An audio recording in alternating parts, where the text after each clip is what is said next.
still. I think I'm not just a trainer for you a little bit, I'm also a little bit coming from the eye of the judge. Okay. Because I think that's important. You know, we do one lesson, we better cover things from a training point of view, but also from a judging point of view. So do a good walk, so show the quality of the walk for your horse, and then make a nice transition. If you're not happy with the transition, repeat it.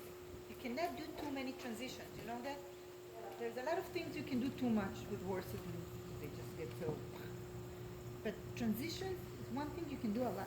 Yes, good walk. This is a good walk now. Very nice. Then a transition to trot. It can be a little rounder. Very good. If he wants to poop, of course he can do it. Good. But one more time. Because it could be more active and it could be a little bit softer in the transition.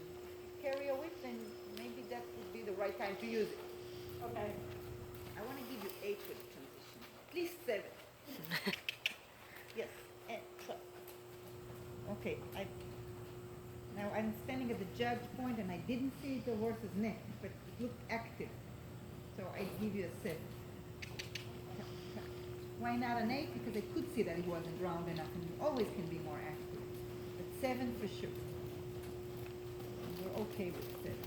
Nothing less than that. Yes, on the circle, sit down. Remember, you can always ride go from your body, but wait from your hand. But for that, you have to sit back a little bit. You have to open your shoulders, because when your shoulders are too much in front of your hips, then your hips are not following anymore. You close it too much. You know, you're not allowing enough freedom for your lower back to follow the movement. You have to bring your shoulders back and allow your hips to follow the movement. You don't have to push, just follow. Very nice. And make him a little bit softer in your fingers. Very good. Now we prepare for the canter. I suggest you go into a little bit smaller circle, and you always prepare for the canter with your inside leg. Almost like you want to ride a little bit haunches out in the circle. It's smaller circle, because if you think haunches out on a big circle, your horse just falls out. But if you make, yes, you prepare with your inside leg, and then you ask for the canter with your outside leg. Same time, you keep the outside rein steady. Sit and canter. Okay. All right. And show me a little bit canter. We're going to go back to the transition, but I like to see a little bit of canter work. Were you happy with the transition? No. No, it was too much running. So we'll talk about it. We'll work on it.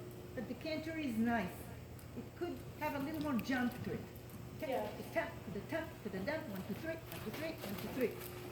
But I think this horse, you can't over push him, okay? You have to be comfortable. I think you need to get stronger, and then he'll look a little bit more uphill. So for now, it's good. I'm happy with it. He looks calm and comfortable.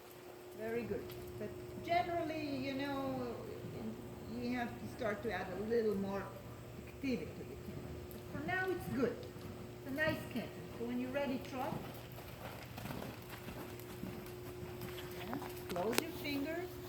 When you ask from canter to trot, you still keep things forward from your legs and sit, but just close your fingers on the rein.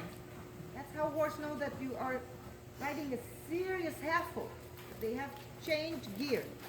Okay, and walk again. Why walk? Because we need to restart. If you keep going, he's kind of forgetting about his hind legs a little bit. And in all the transitions, the key is to be able to influence the hind legs. Now, when you prepare, when you prepare for the canter transition, you know, you prepare from your inside leg, and you almost push the haunches out a little bit. You really want to engage the inside hind leg. So that